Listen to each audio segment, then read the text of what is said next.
வழி விடுங்கப்பா, வழி விடுங்கப்பா. என்னது இவ்வளவு கூட்டம்? எம்ஜிஆர் படம் அதான். கைய வச்சிருக்காங்களா?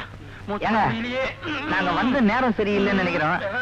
எங்களுக்கு நிறைய வேலை இருக்குது. அவுட் ஹவுஸ் சாவி தரீங்களா? நாங்க போயிடுறோம். அம்மா அம்மா கொஞ்சம் கை எடுக்கிறீங்களா? சார் தெரியாம தான் கேக்குறேன். இந்த கணம் கணக்குது. உங்க பொண்ணு என்ன சார் முழுங்குறாங்க? கள்ள கபடி எல்லாம் வளர்ந்துட்டா. அவ இப்படி இருக்கிறதுக்கு காரணம் என்ன தெரியுமா? என்னது? பிறந்த உடனே அம்மா முழுங்கிட்டா, ஒரு வருஷத்துல தாத்தா முழுங்கிட்டா, 2 வயசுல பாட்டி முழுங்கிட்டா, 3 வயசுல ஐயோ, வருஷத்துக்கு ஒருத்தர் முழுங்குறாங்களே, அதான் இவ்வளவு வெயிட்டா இருக்காங்க. உங்க அப்பாவை விட்டு வச்சிருக்கீங்க. இவர் முழுங்கினா என்னடா கிடைக்கும்? எலும்பு சூப்பு தான் கிடைக்கும். ஏன் சிரிக்கிறீங்க? நான் கோவமா ஓ, இருக்கேன். இதான் கோவமா? இந்த மாசம் வாடகை எங்க? இன்னும் 2 நாள்ல கொடுத்துறேன். நீங்க கொடுக்க வேண்டாம். வேண்டாமா? என்ன கல்யாணம் பண்ணிக்கவே சொல்லுங்க. என்ன நாங்க என்ன யாருங்க? எங்க 2 பேரையுமா? என் பொண்ணுக்கு சின்ன வயசுல இருந்து ஒரு கட்ட பழக்கம். 2 பொம்மையை வச்சுட்டு தான் விளையாடுவா. சினிமாக்கு போனாலும் 2 சீட்ல தான் உட்காருவா. ஐயோ, நீங்க எதுல வேணா 2 வச்சுக்கோங்க. ஆனா புருஷன் மட்டும் 1 வச்சுக்கோங்க. ஏன்னா குழந்தை பிறந்தா யாருதுன்னு சந்தேகம் வரும். அப்ப என்ன பண்ணாம நீங்க? இந்த தை போட்டோம். அதான் இப்ப போட்டோம் சொல்றேன். ஏன் தம்பி, என் பொண்ணை கட்டிக்கிறதுக்கு ஏன் இப்படி பயப்படுற? உங்க உறவுக்காரங்க எல்லாரையும் இவன் முழுங்கிட்டா. நான் இவளுக்கு தாலி கட்டினா அடுத்த வருஷமே போட்டோ மாட்டி மாலை போட்டுற மாட்டீங்க? எஸ், சினிமா தொழிலுடைய எதிர்காலமே எங்களை நம்பித்தான் இருக்கு. இன்னும் கொஞ்ச நாளைக்காவது எங்களை உயிரோட வாழ விடுங்க சார்.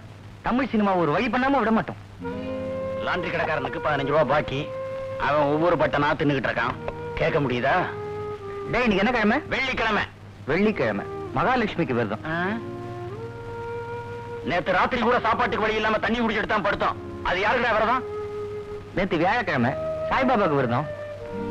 இதுல ஒன்னும் குறைச்சல்ல. தினம் ஒரு சாமிக்கு விரதம் இருந்தா சினிமால பெரிய டைரக்டர் ஆயிலான்னு ஒரு கிளி சொல்லிச்சு. கிளி ஜோசியம் பாக்குற அளவுக்கு உண்ட காசு இருக்காடா? இல்லடா, ஒரு கிளி ஜோசியக்காரன் கிளிய தனியா விட்டு டீ சாப்பிட போனா. அப்ப அந்த கிளிய மடக்கி கேட்டேன். ஒரு கிளிய விட மாட்டியே. விரதம்னு சொல்லி தண்ணியை குடிச்சு இன்னைக்கு பொழுது ஓட்டிட்டோம். நாளைக்கு சாப்பாட்டுக்கு என்னடா வழி? நாளைக்கு என்னடா, இனிமே நிரந்தரமாவே சாப்பாட்டுக்கு ஒரு வழி பண்ணிட்டேன். எப்படிடா? டேய், நம்ம ஃப்ரெண்ட் பூனா பிலிம் இன்ஸ்டிடியூட் கேமராமேன் அசோக் இல்ல, அவனுக்கு தெரிஞ்ச ஃப்ரெண்ட் ஒருத்தன் இங்க அண்ணா நகர்ல இருக்கானா. மதுன்னு பேரான். சினிமால நடிக்கணும்னு பயங்கர வெறியோடு இருக்கான். அவனை ஹீரோ ஆக்கிடுவான். அவ்வளவுதான். உண்ண உணவு, உடுக்க உடை, இருக்க இடம் எல்லாத்துக்கும் வழி பிறந்துரும். வாடா, இப்பவே அவனை பாக்கலாம். பேசாம படுறா. இப்ப இருக்காரு, விடிஞ்சோட போ படு. காத்தால வரைக்கும் பட்னியா இருக்க சொல்றியே, வயிறு பசிக்குதுடா. லட்சியத்தை மனசுல வச்சுக்கடா. பசி பசின்னு பறக்கலையடா. நான் கூட டைரக்டர் அவங்க வெளியில இல்ல. பேசாம தூங்கு.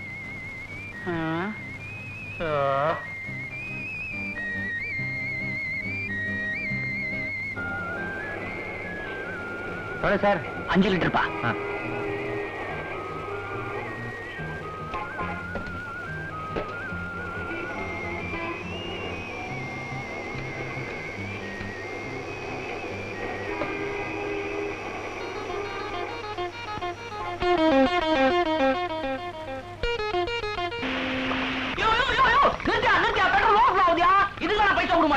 வேலைக்கு வச்சிருக்கான் பாரு, அவனை ஒதுக்கணும். கொஞ்சம் இட்டு மூட்டு போயிடுவேன்னு நினைக்கிறேன். நீ சீக்கிரமே என்ன சார் கேக்குறேன்? என்ன இதெல்லாம்? இது வந்து பாரதி ராஜா ஸ்டிக்கர் போட்டோ. படிச்சவங்களை வேலைக்கு வைக்கிறது தப்பு. போய வழியா தள்ளாத. நல்ல வேலை, கனவுல நம்ம கழுத்தை பிடிச்சி தள்ளதான் இவன் பாக்கல. கழுத்தை பிடிச்சி தள்ளாத. உன்னையும் கழுத்தை பிடிச்சி தள்ளிட்டாங்களா? உனக்கு எப்படி தெரியும்? ஒரு ஊகம்தான். படு.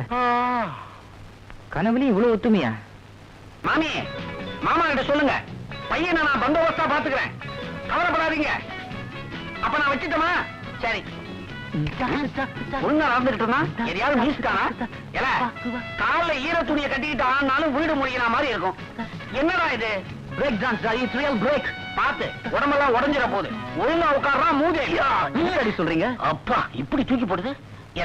நம்ம குடும்ப கௌரவம் என்ன, அந்தஸ்து என்ன, இப்படி சினிமா சினிமான்னு அலையிறியே, இது உனக்கே நல்லா இருக்கா? சினிமாக்கு தான் டாடி இப்ப மவுசே. டாடி, நீங்க ஒரு கோடீஸ்வரன், நீங்க ரோட்ல போங்க, தவக்கடையும் கூட வரட்டும். யாருக்கு கூட்டம் செய்யறது பாக்கலாம். தண்ணியில இருக்கிற தவக்கலை ரோடுக்கு வந்துச்சுன்னா போற வர வண்டியில அடிபட்டு நசுங்கி போகும்டா. ஐயோ, நான் சொல்றது பொடி நடிகை தவக்கலை. தவக்கலைங்கிறது ஒருத்தருடைய பேரா? போற போக்க பார்த்தா பல்லி, பாம்பு, தேர, தேவாங்குன்னு வச்சுப்பாங்க போல இருக்குதே. என்ன அந்த தவக்கலையை விடவா ரொம்ப கேவலம்? இல்ல டாடி, சினிமாவுக்கு அவ்வளவு மவுசு இருக்குன்னு சொல்ல வந்த. மவுசு சினிமா ஆசையை காட்டி புது விதமா கொள்ளையடிக்க ஆரம்பிச்சிருக்காங்கடா. என்ன டாடி சொல்றீங்க? உங்க மாமி போன்ல என்ன சொன்னாங்க தெரியுமா? நேத்து ராத்திரி அவங்க வீட்டுக்கு பக்கத்து வீட்டுல 2 ஆசாமிங்க வந்திருக்காங்க. ஒருத்தர் சினிமா டைரக்டர்னு சொல்லி இருக்கிறான், இன்னொருத்தர் கேமராமேன் சொல்லி இருக்கிறான். 2 பேரும் ஒரே மாதிரி நீல நிற யூனிஃபார்ம், நீல கேப், கூலிங் கிளாஸ். ஒருத்தன் கழுத்துல மட்டும் கேமரா. இப்படி 2 பேரும் உள்ள நுழைஞ்சிருக்கிறானுவோ. ரொம்ப இன்ட்ரெஸ்டிங்கா இருக்கே. மொத்தத்தையும் கேளு. வீட்டுல இருக்கிறவங்களுக்கு எல்லாம் உங்களை சினிமாவில நடிக்க வைக்கிறோம்னு ஆசை காமிச்சு ஸ்டில் எடுக்கிறோம்னு சொல்லி ஒரு பய கேமராவில எதையோ அழுத்தி இருக்கிறான். புஷ்னு புகை வந்திருக்கு. என்னது புகையா? புகைன்னா சிகரெட் புகை இல்ல, விஷவாயு. அதை சுவாசிச்சுட்டு குடும்பத்தில் இருக்கிற அத்தனை பேரும் சாஞ்சிட்டாங்க. அப்புறம் உடனே வந்தவங்க எல்லாத்தையும் வாரி சுருட்டிக்கிட்டு ஓடிட்டாங்க.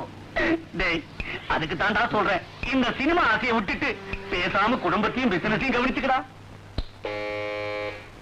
மாமியா இருக்குமோ? போய் பாருங்க டாடி, நான் பிரேக் டான்ஸ் பிராக்டிஸ் பண்ணணும். கிழிஞ்சது போ. பேருக்கு தாண்டா நான் கோடீஸ்வரன். ஆனா கதவை திறக்க ஒரு வேலைக்கார பையன் வரமாட்டானே. தினம் இப்படி ஏறி இறங்கி டயர்டா போகுது, ஒரு வேலை செய்ய முடியல. வரேன். வீடு என்ன பத்திக்கிட்டா இருக்குது? இந்த அமுக்கு நீங்க பஸ் வர. சொல்லமா? வணக்கம். நான் சினிமா டைரக்டர் ரவி. நான் சினிமா கேமராமேன் சார்லி. சந்தேகமே இல்ல, அதே நீல யூனிஃபார்ம், நீல கேப், கூலிங் கிளாஸ், ஒடிஞ்ச கழுத்துல ஒரு ஓட்ட கேமரா. வாங்க உள்ள உட்கார்ந்து பேசுவோம். வாங்க வாங்க. ஃபேன் போடுறா சார், எப்படி வேர்க்குது பாரு. வாங்க வந்து கண்டது அமுக்கப்படாது. நம்ம வீடு மாதிரி உட்காருங்க. என் ஃப்ரெண்ட் லெட்டர்ல கூட நீங்க இவ்வளவு அழகா இருப்பீங்கன்னு எழுதவே இல்லையே. ஆனா வயசுதான் கொஞ்சம் ஜாஸ்தி. இருந்தாலும் பரவாயில்ல, நான் கேமரால அட்ஜஸ்ட் பண்றேன். எதை அட்ஜஸ்ட் பண்றேங்கிற? வயசு. அவன் கேமரால 30 வயசு குறைச்சிருவான், நான் டைரக்ஷன்ல 30 வயசு குறைச்சிருவேன். ஆக மொத்தம் வாயில விரல கொடுத்து தொட்டில படுக்க வச்சிடுறேங்கிற. ஐயோ குழந்தைத்தனமா பேசுறீங்களே. எங்க ஹீரோ கூட குழந்தை மனசு கொண்டு வந்த, ஆனா ஒரு ஆங்கிள் பாக்கும்போது லூசு மாதிரி இருப்பான். எப்படி இருக்கா பாரு சார்லி, அப்படியே ஒரு போட்டோ எடு. என்ன சார் இது பேர் மாதிரி? கொஞ்சம் சிரிங்க சார். அதுல என்ன இருக்குதுன்னு எனக்கு தெரியும். மேல அமுக்குவ, நடுவுல போக. என்னது இதுக்கு இந்த மாதிரி ஒரு சந்தர்ப்பம் கிடைக்கவே இல்ல. நிச்சயமா நடுவ விட மாட்டேன். கேமரா நான் பின் வைக்க மாட்டேன். நான் முன்னால எட்டு ஓடிக்க விட மாட்டேன்.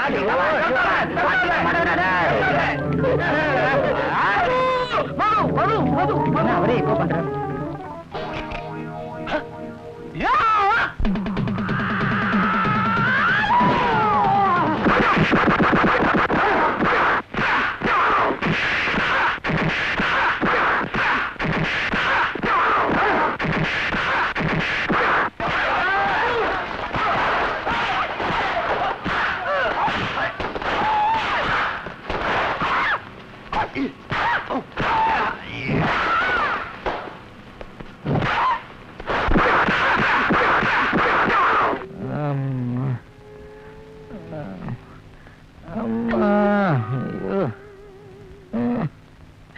வேலூர் மிலிட்டரி ஹோட்டல் சாப்பாடு 3 வேளை என்ன, 6 வேளை கூட சாப்பிடலாம். 6 வேளை என்ன, ஒரு வாய் கூட சாப்பிட முடியாதபடி அவன் வாய் இப்படி பண்ணிட்டீங்களே. என் கைய பாருங்க, 10 டிகிரி கூட மேல போக முடியாது. என்ன பண்றான்? கத்துறான், வலி. என்ன சார் நீங்க எங்க அப்பா கிட்ட விவரத்தை சொல்லி என் ஃப்ரெண்ட் போட்ட லெட்டர் காமிக்க வேண்டியதானே? லெட்டர் எங்க காட்ட விட்டீங்கன்னு சொல்றான். அதுக்குள்ளதான் நீங்க பறந்து வந்து வயசிட்டீங்களே. Sorry sir. சார் கவலைப்படாதீங்க, எல்லாம் ஒரு வாரத்துல சரியா போயிடும். உங்களுக்கு எல்லா வசதியும் நான் பண்ணி தரேன் சார். அரை பாட்டில் சாராயம் கிடைக்குமான்னு கேட்கறான். விஸ்கியா, மெக்டவுல், எது வேணாலும் நான் வாங்கி தரேன் சார். உங்க படத்துக்கு யார் சார் ஹீரோ? என் படத்துலயா ரஜினிகாந்த், கமலஹாசன், மோகன். சார் அவங்க யாரும் கிடையாது, நீங்க தான்.